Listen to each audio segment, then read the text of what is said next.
Wilson Morales from Black Film TV. Hello, Tamberla. How's it going? Hi, Wilson. It's good. How are you? Good. I looked at your bio. You've been working for a minute. You've been steadily working. So, Yeah. how did this series come about? Did you audition? Did it come to you? Yes, Wilson. I think the first time we actually met is at They Cloned Tyrone. We I have did. a picture with you. um, how did this role come about? I'm an actor, so we out in these audition streets. So this was just during that pilot season. This was another script that came across my table that I had to audition for. I think I went through about I read the script and immediately thought I had to have this role. I don't usually covet roles because, 98% of our job is being told no. So you really can't get in that space of really wanting something because most of the time you're going to get your feelings hurt. But when I read this script, I had decided that night that I'm going to book this job. That's how much the script spoke to me. I had about four auditions for it. The last one being a chemistry Zoom with Zachary because we weren't back in the rooms yet. But I read the script and I said, "This is unlike anything that I've seen on television right now." It's a show about mental health, and this character is fierce. That's why we call her Fierce Pierce. And I was just elated to get the call saying, "We want you." So, you're playing the role of Carol. How would you best describe her and what part of her traits are you? Carol Fierce Pierce is the best friend and colleague of Dr. Oliver Wolf. She's the chief of psychiatry at the Bronx General, one of the most sought after doctors in New York City, but chooses to stay in her community in the Bronx. She recruits Wolf to this hospital in order to create this team, this dream team of neuropsychology in order to help patients who've been discarded.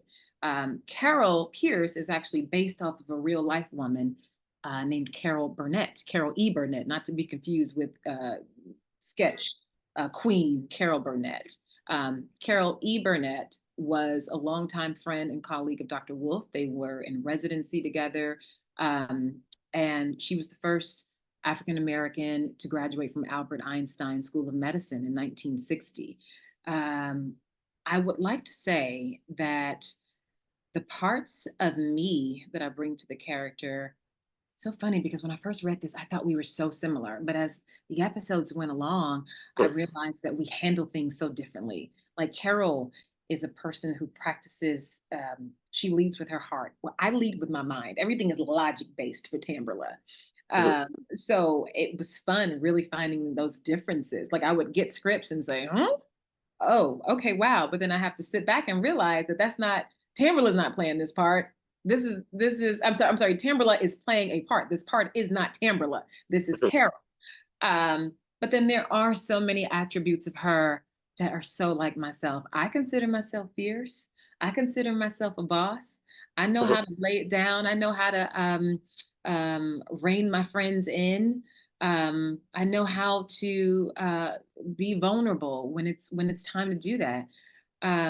There's so many parts of her that I related to, and specifically her being a Black woman, just really doing her thing, and that is going after her dreams, and that's me to a T. Now, obviously, I've seen the show, but for audiences, will they know this character is Black? Sometimes you get characters where color is not a factor. Will they know this character is Black? Obviously, from the Bronx, he said. She's from the Bronx. When you say will they know she's Black, Sometimes you don't know. Like do sometimes you you can mean play a like if character. they before they see the show or? No, like even though we see you're Black, but I'm Okay. saying, will her background be illustrating like who she is? Even though we see you as Black, will sometimes you can have that role where you're like, oh, like some shows don't talk about background. They just do the job. Like they're just doctors or they're just cops without illustrating their backgrounds. Yeah, it's not a show where we're diving into the background, but I think what Carol, the cultural, the culture, Carol is for the culture. I think that what I bring to this role you will know that this is a Black woman. Mhm. Now you mentioned earlier, this who this is based on. I was about to ask, like, how much do you take stock in the role you're playing in terms of like whether you're playing a doctor or a cop? Like, do you shadow anybody? In terms so that way when you're speaking this, the jargon, you understand what they're saying. That's right. So I've never played a psychiatrist before. Mhm. So what production did was I didn't shadow any psychiatrists or anything, but I did have a psychiatrist and a psychologist who I worked with for many of the episodes. So when I was dealing with patients whose cases I didn't particularly have a grasp on, I had a lot of hours banked with medical psychiatrists, MDs, who were very generous with information on how to handle certain situations. And several of them had, or a couple of them had actually, a couple of the cases that I had, these doctors had actually dealt with on their own. So it was really great being able to dive into that with them. Mhm. What's going to separate this from other similar shows that people may have seen? We've Hmm. had a lot of medical, whether it's House or something else. What's going to separate this show? Like, okay, I always and it's the first season. Sometimes it takes some time before the audience can get into it. That's right. So I think one of the things that separates us is that the show is exploring the last great frontier, which is the mind, the human mind. And you're not seeing that on television. Most medical dramas, and there are some really great ones out there, but most medical dramas, you have a case, you have a patient, you have a thing that needs to get fixed. In the beginning, they come into the hospital with this thing, and by the end of it, they're walking out fixed. That's not gonna happen in our show. You're not gonna get fixed in our show. we're gonna You get know, we're, we're gonna get one of those. They didn't make it no, really. no. What's gonna happen from week to week, you're gonna see some of the same characters because just like when you go into a counseling session with your therapist, you don't expect to be fixed in an hour. You don't. So you're not gonna expect to get fixed in an hour of television that you're watching with us. Sometimes these things take months, years, decades.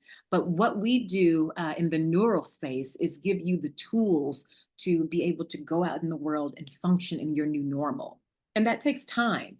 But what Oliver Wolf does as this neurologist is he really steps into the shoes of his patients to get to the root, the crux of what is happening to them. And then we figure out how to help you adjust.